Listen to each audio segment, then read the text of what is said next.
नमस्कार, मैं किरण चौधरी अपने YouTube चैनल पर आप सभी का हार्दिक स्वागत करती हूँ। हम पढ़ रहे हैं राजस्थान की ज्योग्राफी। राजस्थान की ज्योग्राफी में हमारा टॉपिक चल रहा है राजस्थान का अपवाह तंत्र। देखिए, राजस्थान के अपवाह तंत्र के अंतर्गत आज हम अध्ययन करने जा रहे हैं लूनी नदी तंत्र।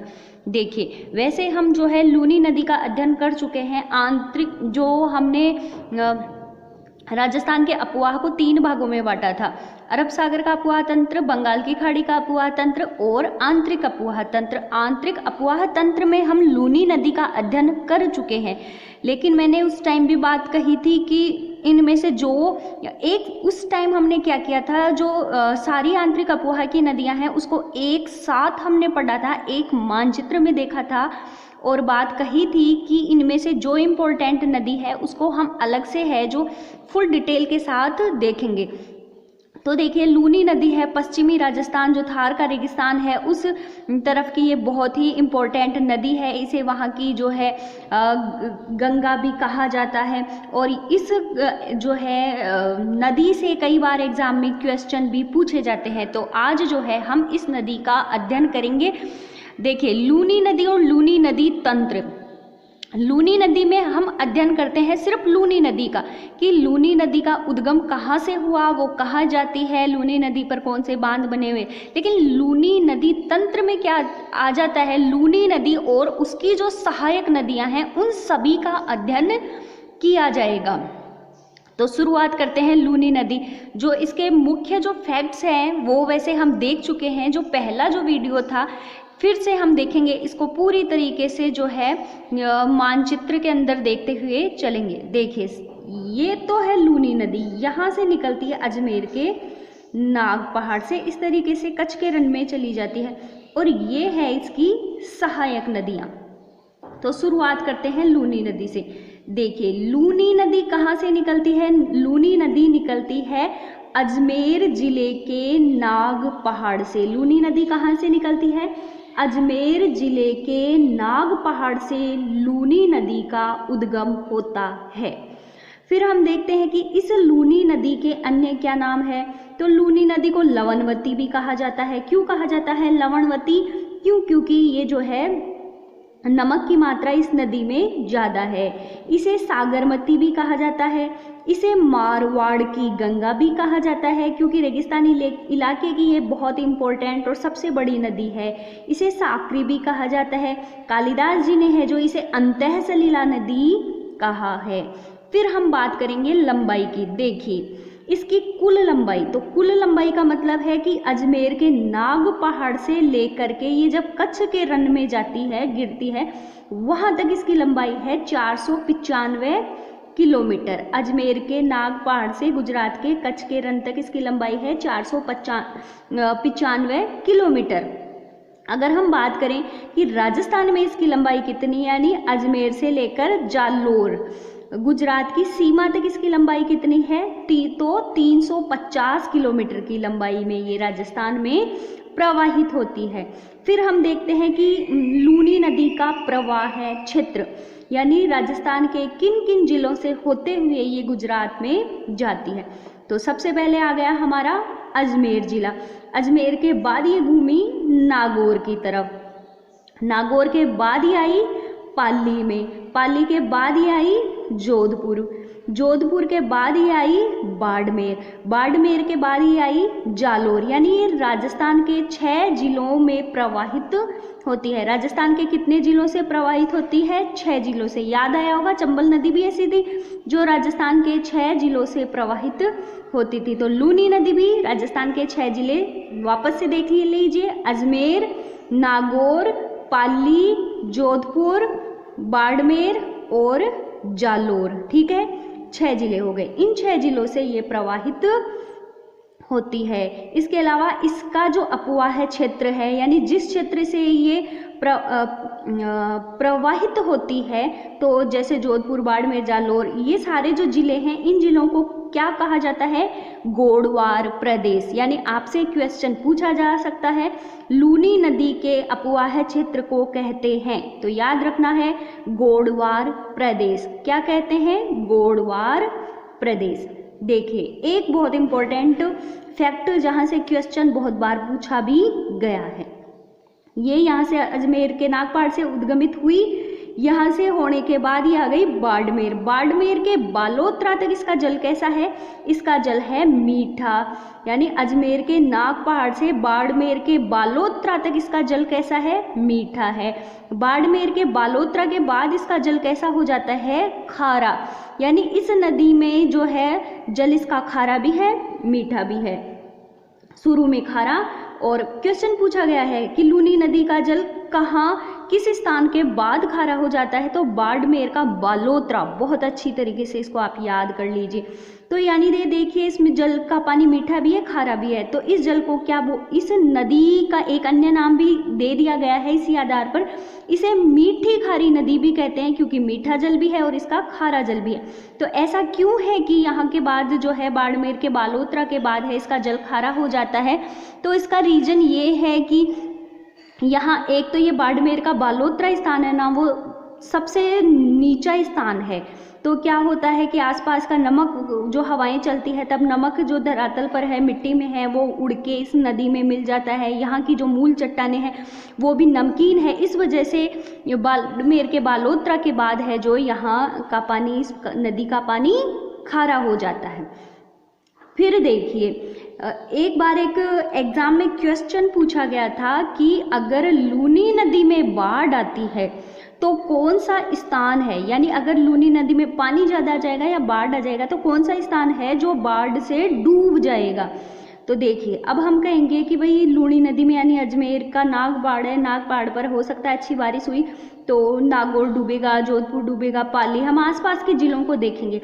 लेकिन सबसे ज़्यादा नुकसान कौन सा स्थान डूबेगा? वो है बाड़मेर का बालोतरा, क्योंकि जब इस नदी के अंदर पानी की मात्रा ज़्यादा होगी तो ये बालोतरा क्यों डूबेगा? क्योंकि ये स्थान जो है आसपास के इस लूनी नदी का प्रवाह क्षेत्र है, उसमें सबसे नीचा स्थान बाड़मेर का बालोतरा ही है। तो अगर इस नदी में यहाँ पानी की मात्रा ज़्यादा होती है तो वो सीधा आएगा बाड़मेर के बालोतरा में, और नीचा स्थान होने की वजह से ये स्थान डूब जाएगा। देखिए किस तरीके से एग्जामिनर ने क्वेश्चन पूछा है, इसीलिए है कि बेस हमें क्लियर अगर हो जाएगा तो क्या है कि फिर किस तरीके से भी क्वेश्चन घुमा के पूछा जाता है तो हम उसका आंसर देने लायक हो जाते हैं।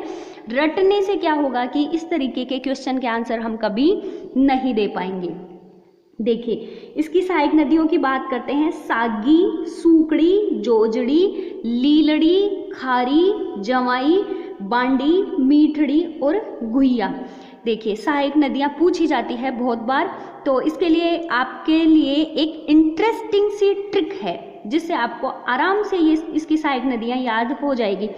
सासू जली, याद कर लीजिए, सासू जली, खुजली चली, बाम लगाई। सासे, सागी, सूसे, सूकड़ी, जैसे जोजड़ी, लैसे लीलड़ी, खूसे खारी, जैसे जवाई, बा से बांडी, मैं से मीठड़ी और लगाई से गुहिया याद कर लो। ठीक है, तो ये जो इस खारी नदी की जो माफ़ी चाहूँगी, लूनी नदी की जो सहायक नदियाँ हैं वो आपको अच्छे से याद हो गई होगी। सासू जली, खुजली चली और बाम लगाई। अब देखिए इसके ऊपर कुछ बांध भी बने हुए हैं जिनकी चर्चा हम आगे अच्छे से करेंगे। हेमावास, जसवंत सागर, बांकली बांध और जवाई बांध। अब देखिए इसकी जो सहायक नदियां हैं उनकी बात करेंगे। सबसे पहले देखिए एक इम्पोर्टेंट फैक्ट और है, ये लूनी नदी यहाँ से निकली नागपाड़ से, तब इसका नाम लूनी नदी नहीं होता है, इसका नाम है सागरमती। जब नागपाड़ से निकलती है तब इस नदी को लूनी नदी नहीं कहते हैं बल्कि इसे कहते हैं सागरमती। तो अब आप पूछोगे लूनी नाम कब होता है इसका? तो देखिए एक नदी यहाँ से छोटी सी धारा और निकलती है अजमेर के पुष्कर से, सरस्वती नाम से। यहाँ से तो ये नागपाड़ से तो निकल गई सागरमती, यहाँ से ये जो है पुष्कर से निकलती है सरस्वती। तो सागरमती, ये सागरमती और ये सरस्वती दोनों कहाँ मिलती है? अजमेर के गोविंदगढ़ स्थान पर।